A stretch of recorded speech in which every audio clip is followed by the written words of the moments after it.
নমস্কার, আমি মৌমিতা চলে এসেছি আবারও একটা রেসিপির সাথে। আজকের রেসিপি দক্ষিণ ভারতের একটা জনপ্রিয় খাবার সাম্বার।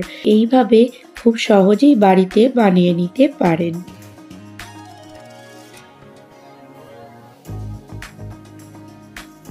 সাম্বার বানানোর জন্য এখানে আমি নিয়ে নিলাম একটা প্রেসার কুকার।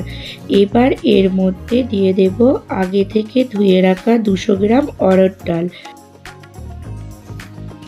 দিয়ে দেব পরিমাণ মতো জল আর 2টো রসুনের কোয়া আর হাফ চামচ হলুদ গুঁড়ো আর 1 চামচ সাদা তেল।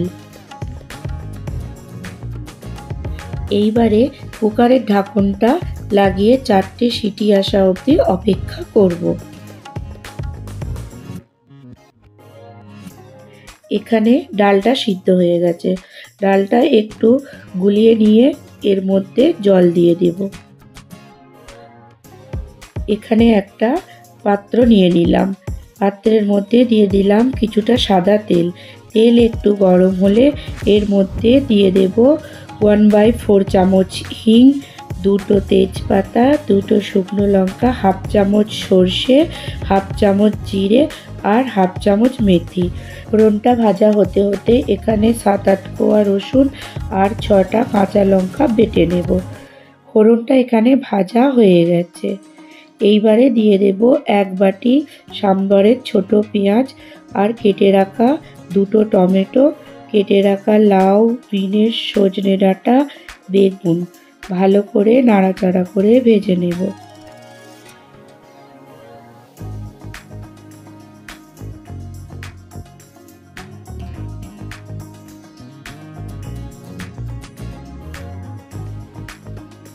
আর এখানে রান্না দেখবার জন্য রুদ্রবাবু কোলে উঠে বসে আছে। সবজিগুলো এখানে হালকা ভাজা হয়ে গেছে। এর মধ্যে দিয়ে দেব বেটে রাখা রসুন আর কাঁচা লঙ্কার পেস্ট। আবারও 5 মিনিট ভালো করে কষিয়ে নেব। মশলা এখানে ভালো করে কষানো হয়ে গেছে। এইবারে এর মধ্যে দিয়ে দেব হাফ চামচ হলুদের গুঁড়ো, 1 চামচ কাশ্মীরি লঙ্কার গুঁড়ো, 2 চামচ ধনে গুঁড়ো আর 1 বাটি তেঁতুল ভেজানো জল আর 1 বাটি নর্মাল জল। এইবার সব উপকরণগুলো ভালো করে মিশিয়ে নেব।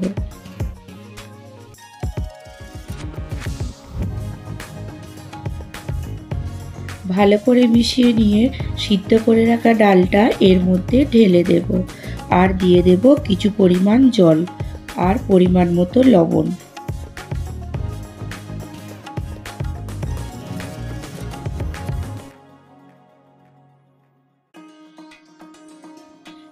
এইবারে একটা ঢাকন লাগিয়ে 15 মিনিট মিডিয়াম আঁচে ফুটতে দেব। 15 মিনিট এখানে হয়ে গেছে। এইবারে ঢাকনটা খুলে দেব।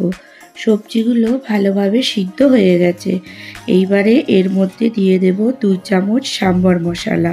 ভালোভাবে নাড়াচাড়া করে একটু ফুটিয়ে নেব। আবারও হাজির আমাদের রুদ্রবাবু, বলছে আমি খাবো।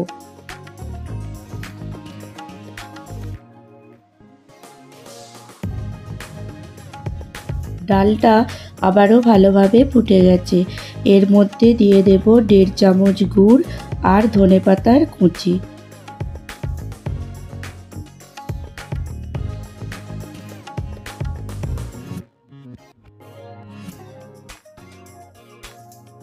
সাম্বার এখানে রেডি হয়ে গেছে। ভাত বা ইডলির সাথে খেতে খুব সুন্দর লাগে। এইভাবে খুব সহজেই বাড়িতে বানিয়ে নিতে পারেন সাম্বার। রেসিপি ভালো লাগলে চ্যানেলটিকে সাবস্ক্রাইব করতে ভুলবেন না।